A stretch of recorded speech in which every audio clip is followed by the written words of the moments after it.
Hey everyone, how are you doing? It is Christmas Eve night. Sure, you all stuffed your faces, possibly, maybe with cookies that you're leaving out for Santa. It is 9:46, so I hope you are all in bed waiting for Santa to come. I'm on my way as soon as I read this book. The book I'm going to read to you tonight is The Year Without a Santa Claus.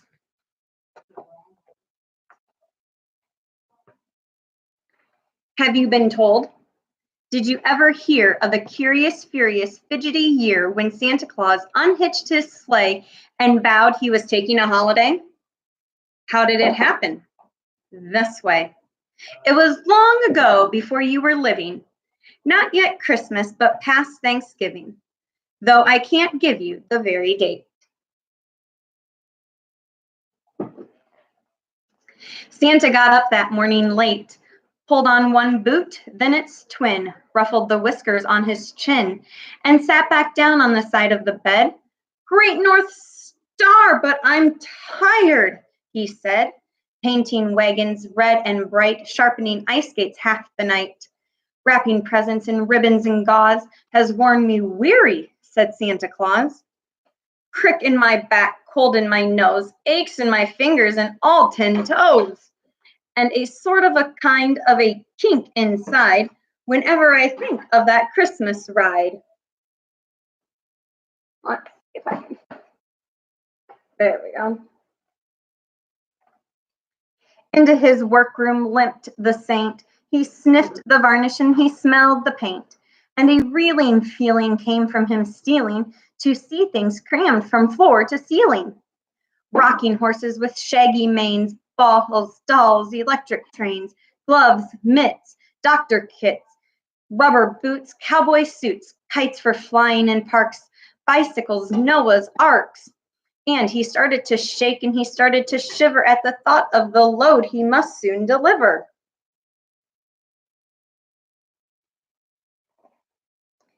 And he sighed, "Oh dear," as he buttoned his vest. "I wish 1 year I could take a rest." When the words were out, he stood stock still, and then he whispered, "I think I will." "I will," he cried with his eyes ablaze. "Everyone else gets holidays. Sailors and tailors and cooks do. Policemen and writers of books do. Tamers of lions and leopards, preachers and teachers and shepherds, watchmen, Scotchmen, Spaniards, Turks, butchers and bakers and grocery clerks.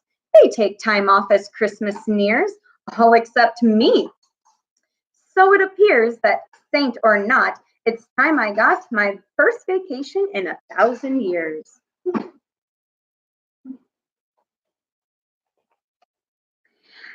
Out in the stable nuzzling hay, the reindeer dreamed of Christmas Day. But Santa phoned to the reindeer groom, "Hang up the harnesses in the big storeroom." He called to his elves, he told each gnome, "Cover up the shelves, we're staying home." "What? Cover the shelves?"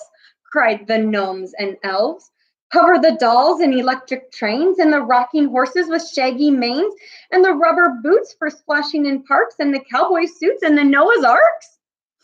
Alas, alack!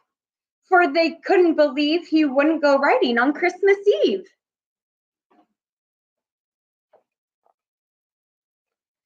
"Put 'em away," roared Santa. "This year's presents will do for nix. Warn the people, tell the papers, I'm much too tired for Christmas capers. Crick in my back, a cold that lingers, aches in my toes, and all 10 fingers. Bit of a lumbago, touch of gout, climbing up chimneys is simply out. I may be the saint of the children's nation, but this is the year of my first vacation."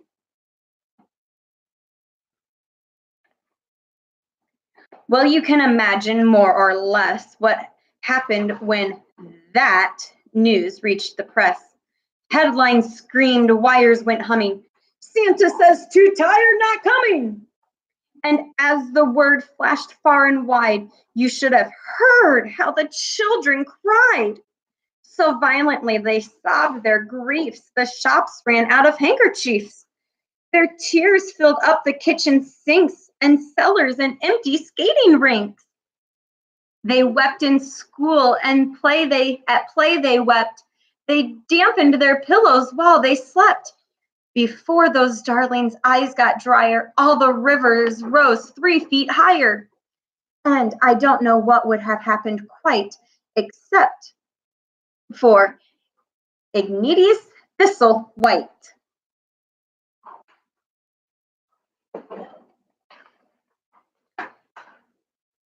Ignatius Thistlewhite was a boy in Texas, or was it Illinois? 6 years old, but brave for his years. He sobbed no sobs and he wept no tears, but stood up tall in his class to say, Santa deserves a holiday. No, no, no, came the children's plaint. What is Christmas without our saint? Shucks now, fellows, gosh, good gracious, Christmas is Christmas, cried Ignatius. And everyone tells me whom I've met, it's a day to give as well as to get.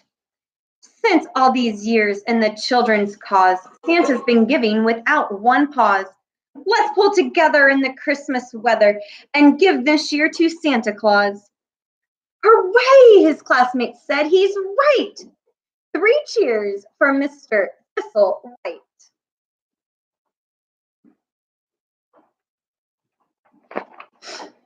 Fast as a hurricane, children hurled that happy message around the world, over each continent, isle, and isthmus. Let's give Santa a Merry Christmas. With snow, the weather was already whitening, but they rolled up their sleeves and worked like lightning. They opened their piggy banks, racked their brains. They chartered buses and special trains, and ships and sledges and hydroplanes. To reach the pole by the 24th was all their goal.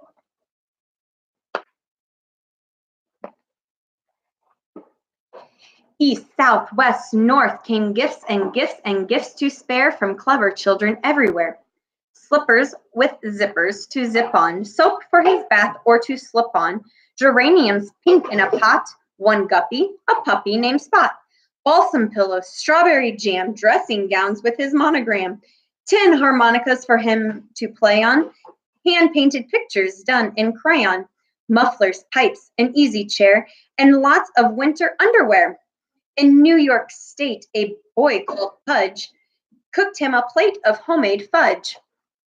A little girl guides of Britain each made him a scarlet mitten, while a boy in Siam sent a Siamese cat. They sent him lemon drops by the carton, ashtrays molded in kindergarten, jackknives, pen wipers, cakes and crullers, and magic pencils that wrote 3 colors. Tots, who hadn't a penny to spend, wrote him letters signed, a friend.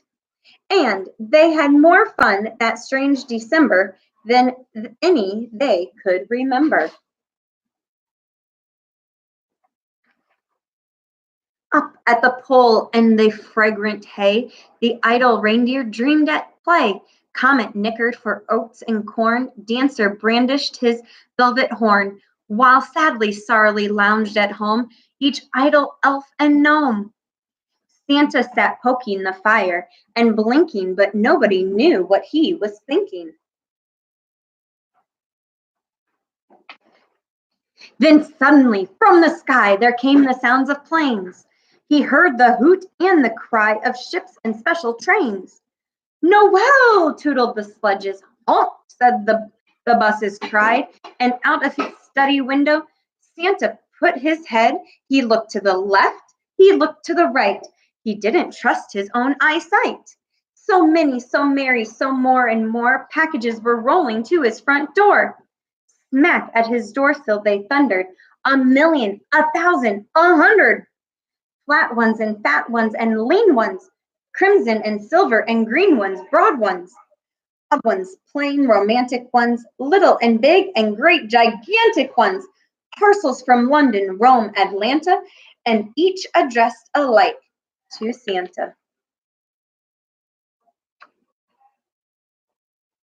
Atop Them all a banner glittered where Mr. Thistlewhite had printed these words: Good luck and holiday mirth from all the children upon the earth. With toots and hoots and honks light-hearted, the buses turned and the trains departed, leaving the saint surrounded by parcels piled to the polar sky. Santa was silent for a minute. His eye looked bright, but a tear stood in it. Then he blew his nose like a trumpet blast. God bless my soul, he said at last. By the big Borealis, by my maps and charts, I didn't know children had such kind hearts. How could a man feel gladder, prouder?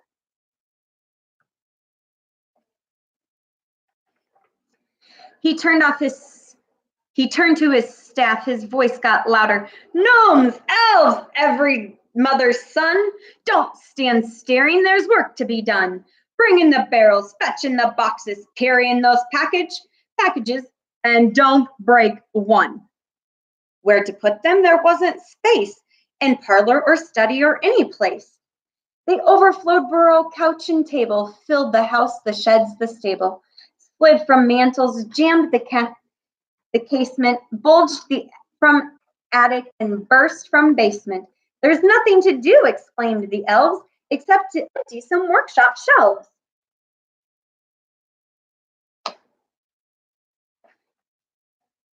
Off those shelves then Santa's forces whisked the painted rocking horses. When the presents wouldn't fit, down came kite and doctor's kit. Still, there wasn't room for all, so away went basketball, cowboy suit, rubber boot, bicycle, and talking doll. Till by the time that twilight reigned, not a single toy on the shelves remained. All were sacked and packed away, in the one place left, the Christmas sleigh. Then Santa gazed from floor to rafter and gave his mightiest shout of laughter. Laughed loud, ho ho's, laughed it fast, ha ha's. What a joke, he said, on Santa Claus.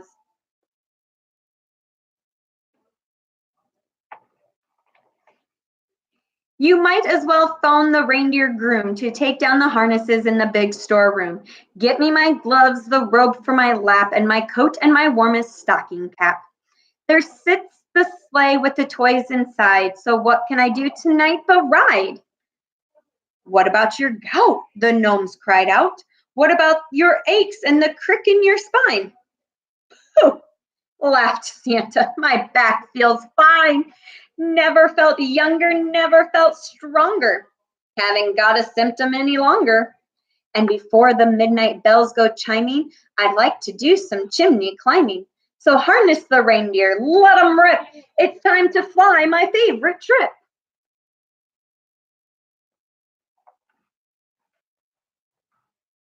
With flurry and scurry and chatter and hurry, they brought him his cap and his lap robe fury. They roused up Cupid, then rubbed down Vixen. They polished the bells on Donner and Blitzen. There were cheers from the gnomes, from the elves' applause. Then off through the night flew Santa Claus.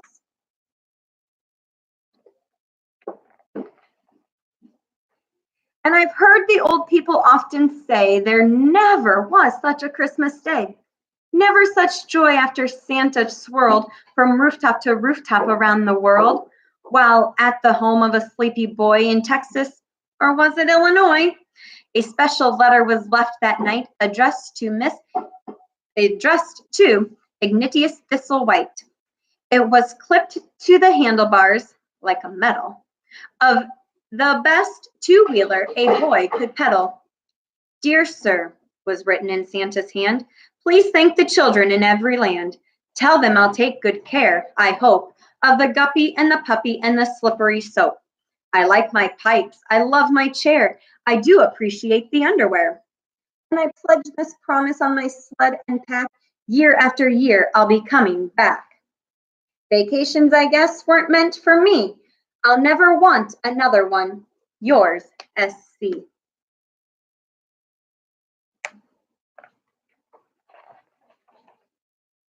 And that's one reason you may believe why children are merry on Christmas Eve. You know, yourself as you hang your stocking, it doesn't matter if the winds are knocking. Though the storm falls heavy, though the great gale roars, though nobody else would bring would budge outdoors. Snug in your bed while the tempest strums, you can count your blessings on fingers and thumbs.